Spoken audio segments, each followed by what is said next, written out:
Gypsy Rose Blanchard is not as innocent as everybody paints her out to be, and I'm just going to give my opinion on why. Gypsy Rose does not deserve to be celebrated.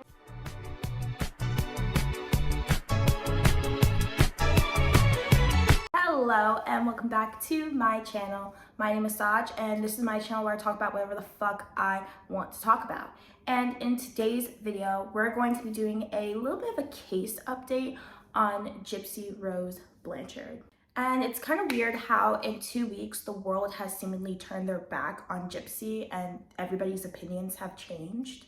And that's what we're going to be talking about in today's video.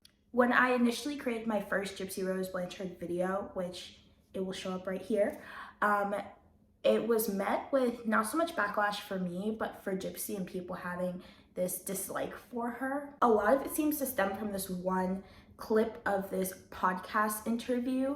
Because it's always in my comments, like, why are we glorifying and this and that and the other? And you know, I don't want to have to remind people every single time that I'm not the one that committed the act. So, you know, I'm a part of it. Right. But in the state of Missouri, there's no such thing as accessory to murder. So technically, they couldn't charge me with accessory because that charge doesn't exist. So, I mean, had I been in another state, I would have been charged with accessory to commit. We have a lot to get into in this video. First, I'm going to talk about Nicholas's appeal. The document has come out, so I'm going to be breaking that down a little bit. We're going to be talking about what TikTokers have to say. We're going to sprinkle some Natalie Nunn into the mix. And then we're going to see what is meant for Gypsy from this point on. So this is going to be a long ass video, so grab yourself a snack, grab a drink. Like, we're going to be here for a hot minute. Before we get into this video, please make sure that you are subscribed. I do want to thank everybody who's been watching my videos and subscribing to my channel. I actually had 3 goals this month and I hit all of them. So now we're going to our 4th goal, which is 250 subs by the end of this month. So if you would like to help me on my journey, I would really, really appreciate it. I love all of the support I've gotten in the comments, so thank you all so much for that. Remember to share if you care and like, and please let me know your thoughts and opinions down below. So before I start breaking down what's going on, if you don't know who Gypsy Rose Blanchard is or Nicholas Goan, please check out my first video on it to get a brief overview, and then come back here to figure out what's been going on since that video. As of recent, Nicholas Goan has submitted an appeal with his sentence, and I don't know how I feel. I feel like my views and opinions are still similar to what they were in that last video. I feel like if Nicholas hadn't been Gypsy, it wouldn't have been Dee, it would have been somebody else. So breaking down his appeal, I do want to say this is a 49-page document. So we all kind of know the ins and outs of this case already. So I am going to be pulling out the newer pieces or Nicholas's point of view. The first thing is on this appeal is that they're breaking down what happened. So as we all know, Gypsy and Nicholas conspired together for the unaliving of Gypsy's mother. So there's some interesting new details that are coming out in this appeal from Nicholas's point of view. We know that it states that he was very hesitant on committing this act. So the first claim of the appeal that they're making is that Nicholas did not have effective counsel, which is a really interesting point to make. These lawyers are stating that Nicholas's first set of lawyers from his first trial failed to emphasize that he had autism and Asperger's syndrome, and that the original doctor that they used to kind of prove that he had autism was ineffective because this doctor specifically did not have enough experience with people with autism. And his current lawyers are trying to stress that it was important for the jury to know that he had autism because that affected his actions for that day. Also said his original counsel was misleading when they spoke about his autism diagnosis, stating that he had mild autism, which didn't stress to the jury enough that he really truly had it much more than they were stressing. And that kind of skewed the jury's perception of the case. They also said that this original counsel failed to call in a doctor that specializes in Asperger's as well, to make sure that that's also heavily stressed for the jury to know. So basically, this lawyer is saying that his original counsel were pretty ignorant to autism and Asperger's. Therefore, they were not equipped enough to stress the importance of these disorders.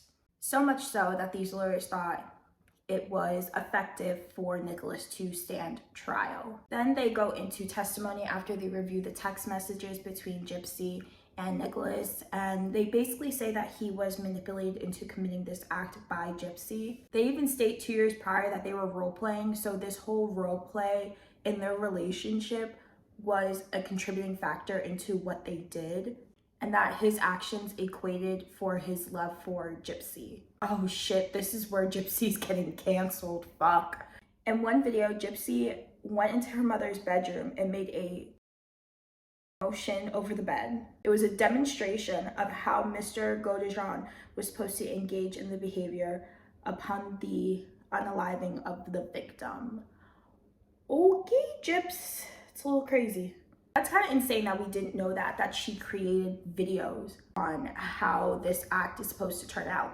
Now that's a little insane. They even go into detail about Gypsy's and Nicholas's love life and talk about how they used to switch roles over video. I'm trying to keep it as PG as possible, and that kind of contributed to his infatuation with her. But they also bring up that Gypsy constantly tried to manipulate, or she didn't try, she successfully did it, manipulate Nicholas by telling him that if you love me, you do this, which is, if you watch any like Gypsy Rose Blanchard content, that is not the story that is painted at all, which is kind of very surprising. You know, they kind of paint Gypsy out to be this battered child living in this home with an abusive mother that she can't leave from. She was carrying out this plan with her boyfriend this whole time, which kind of has me changing my opinion, not gonna lie. And like I said before, they did use to switch roles. So when she was in the dominant position, she would say, if you love me, you would do this for me. And if you do this for me, you're gonna get X, Y, and Z, if you know what I mean. It even states that there's some messages from Gypsy, you know, joking at first and then progressively getting more aggressive with her wants of Nicholas to unalive her mother. And they even said that in these messages, Nicholas was trying to actually talk her out of it, calling her crazy for even thinking that he would want to do that. I mean, he ended up doing it anyways. So I read through all 43 pages, or 49, I'm sorry, and it's basically reiterating the same shit. Nobody in his original counsel were experts on autism or Asperger's. Therefore, they were ineffective as counsel and weren't able to stress how Gypsy was able to manipulate him. And wow, do I have a lot of thoughts about what I just read. Do I think Nicholas should be released from prison? No, I don't. As of recent, he's even stated that he doesn't regret it and he doesn't have any remorse for what he did. I would have done it again. I might have done it differently, but I would have done it again. So therefore, you should not be released from prison. But I don't believe he deserved prison in the first place. I still stand by he deserved to be in some type of mental facility or halfway house. But if he has no remorse, what makes you think he's not going to go back out into the real world, meet another woman just as manipulative as Gypsy, and then go and commit the same act again? Tell me, because there's a lot of people out here talking about how Nicholas should be free. Nicholas should not have been free. Nicholas should not be free. He needs some type of around-the-clock care, because I have a feeling that if they release him, this shit's going to happen again. As far as Gypsy, my whole thing with Gypsy is for her, it's one of those things where it's not going to happen again. If there's like certain cases out there where they let the person out because they know the crime is not going to happen again. It's targeted for one specific person, and now that person is no longer here, they really have no need to do what they want to do, right? I don't think in Gypsy's case that she is a high-risk person. I don't think she's going to do it again. I think Nicholas is going to do it again. That's why they have people in prison to not reoffend. He does not have any business being on the streets. I still don't think he should be in prison, but I do think that he should definitely have some type of around-the-clock care, probably for the rest of his life. And another thing that's maddening me, we really didn't see the extent of Gypsy's side of the situation. So we didn't know that all this extra shit was going on. They didn't talk about that. They talked about Nicholas being this devil and Gypsy being this angel who needed to be saved. Oh yeah, she was deeply involved with it. I mean, just like it says in this police statement, she told me before I ended up getting there in a text that there was latex gloves that be on the porch. She did say that. Right on the text is clear as day that you can actually see it. And it's kind of like fucked up thinking about it, because even before Gypsy got out, she was thinking about how she can milk this for fame. And she's been milking it since before she got out of prison. She had a Lifetime documentary geared up and ready to go. That makes me like change my whole thing, because I'm like, that's disgusting. You knew what you did to that man, and you're out here living your best life with your new husband. That's a little fucked up, Gypsy. A little fucked up. Now, for this section of the video, we're going to be getting into some controversial but viral TikToks that have been going around about Gypsy. So this first one's from MBBJXO. I did see this already, but with any TikTok, it kind of just goes through one ear out the other. It doesn't really leave much of a mark. So that's just our attention to with TikTok nowadays. So I am rewatching it, but it's gonna be a blind reaction because I just remember it being negative. I don't remember really what was said. So let's just talk about it. Let's see what she says. I used to stan her and be like, yes, queen, like every single one of you do. I watched the act. I felt so bad for her, and she's a hero and a victim and this, that, and the third. Not anymore, babe. Yes, she is a victim. She went through some stuff that she never should have been through. She deserves to get out of that 100%. However, if you actually do some research and watch her interviews, she's not a good person. She is a master manipulator, and she learned by the best one there was, her mother. There's literally an interview where she's like, I learned to be the best liar with no conscience, no remorse, nothing, best manipulator from my mother. That's another thing. I thought she was media trained.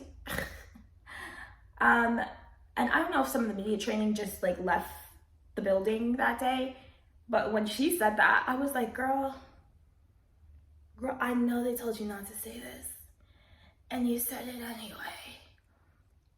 What happened? Why did you do that? She learned all her tricks from her mother.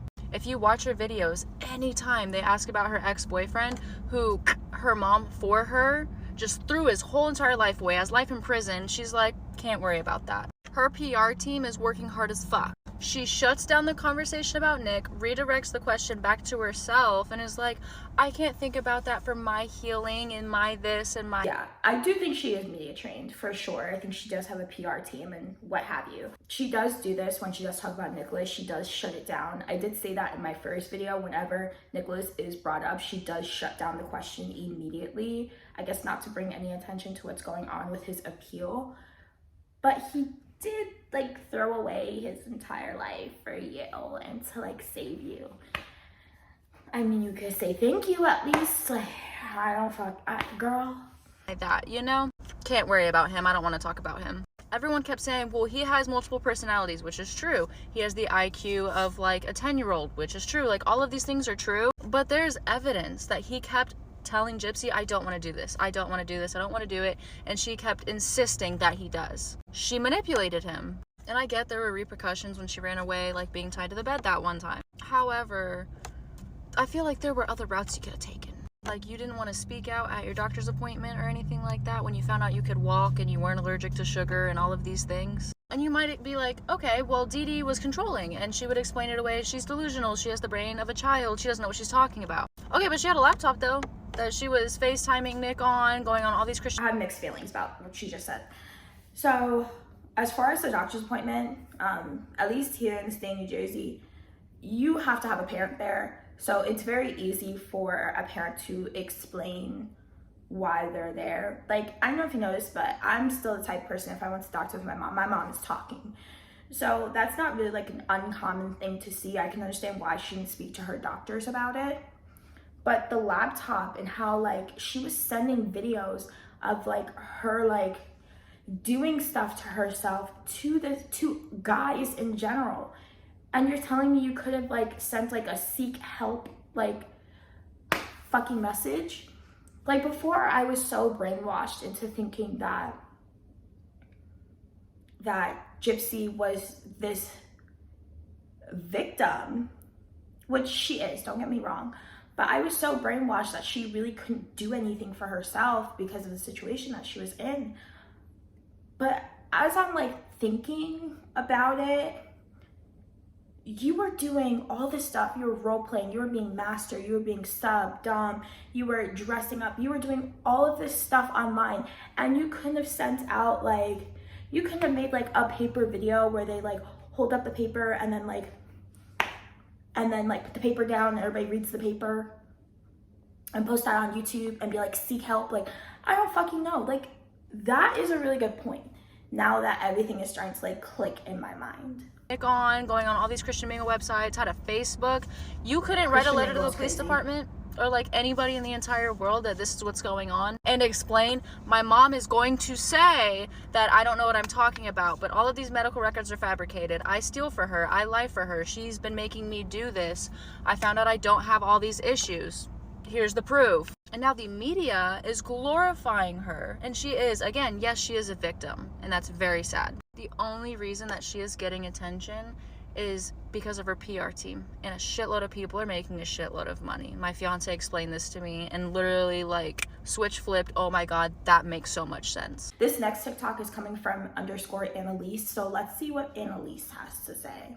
Notice something and tell me if you're noticing it too, but it seems like the media frenzy tide is beginning to turn against Gypsy Rose. In all of the posts that used to glorify her, stand with her, it now seems like a lot of people are turning against her. Many are saying that she is a master manipulator who only is concerned with fame, and that's why she only follows a handful of social media accounts, and they're all media outlets like TMZ and things like that. A lot of people also don't love the fact that her ex... That is really fucking weird now that she said that. Now it's in my head. Because the way that, the week that she came out of prison, and TMZ reported everything that she did, including the Airbnb that she stayed at. I made a short about it. I forgot that they were like, I forgot her PR team was working overtime because Gypsy Rose would sneeze and her PR team is sending it to fucking TMZ. The fact that her ex-boyfriend, who is the one who committed the murder against her mother, is still in jail while she's out free and getting this like huge national press tour. But here's another thing that makes me wonder if she is in fact a master manipulator. She says that she doesn't identify as a murderer because her ex-boyfriend is the one who committed the murder, right? Like, it's something that I'm gonna have to address. This clip because again. It's always in my comments. Like, why are we glorifying a murderer and this and that and the other? And, you know, I don't want to have to remind people every single time that I'm not the one that committed the act of the kill. But she admitted point blank that she did shoot her mother before she was murdered, saying she grabbed the gun and she pulled the trigger several times. She also says that the only reason that Dee Dee survived is because... Now, I never heard of, I've been hearing the story circle around. I never heard or saw anything about the BB gun story. If you can like find it and link it below, that would be fantastic. But I've never heard about the BB gun story. Don't know where it came from.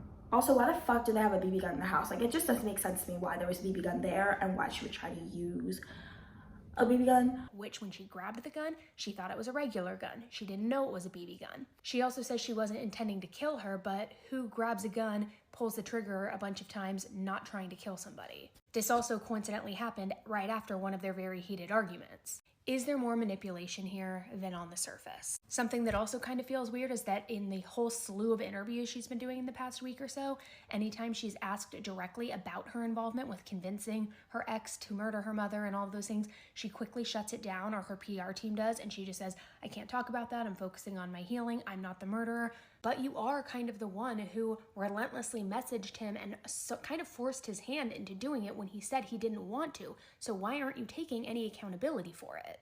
I did a deep dive kind of just like dismantling her recent docuseries that she did with Lifetime and all of these interviews, breaking down all of the new confessions, the allegations, even like the sexual ABUSC allegations, all of those things. So it's all on my podcast. If you haven't listened yet, it's pretty wild. Which side of the fence do you stand on now? Do you think she is just a master manipulator or no? I do want to mention this like cute little like segue, something a little more lighthearted. I did see a TikTok this morning that really like tickled me. I thought it was so fucking funny. So I'm gonna play it. But basically, if you don't know the Zeus Network, it's where they air like baddies, and it's basically a bootleg network that was created to air a bunch of women act a bunch of fucking fools. And they were having a reunion of one of their TV shows, Baddies, and the Zeus Network tried to message Gypsy Rose Blanchard and tried to get her to co-host their reunion, which would be absolutely insane. Insane. Because these women act all tough, but they have not been the same places Gypsy has been, right? Then Gypsy then posts the screenshot on her Facebook. And then Natalie Nunn, the original baddies from BGC4, DMs her talking about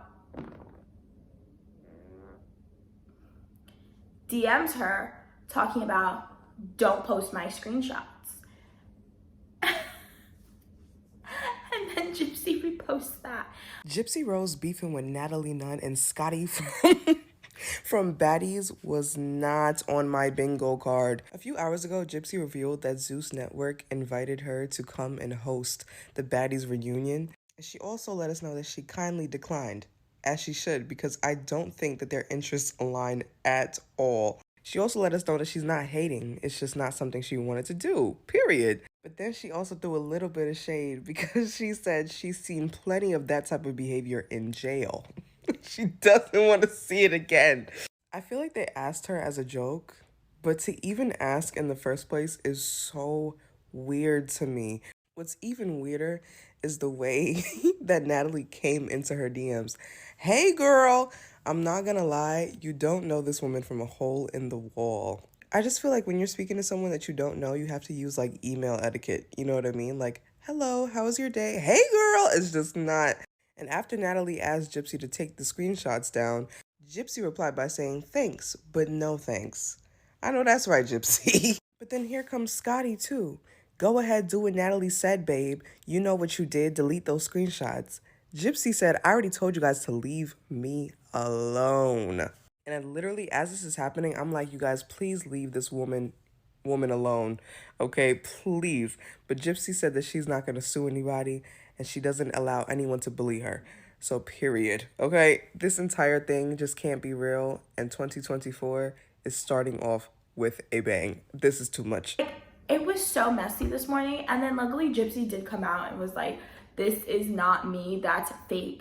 But like, just to think that Natalie Nunn and Gypsy Rose are now beefing because of this fake account, it's like a crossover episode that we absolutely did not need to see, and I will make sure that video is here.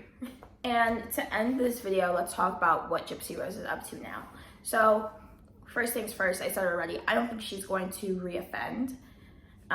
I still stand by. I think her husband and her are eventually going to get a divorce. Don't want to be the bearer of bad news, but I do think they're going to get a divorce, especially with now recent clips coming out of like Gypsy, like when he's having an interview with Gypsy, she's like nudging him, like shut up. It's hard to do, but you can do it.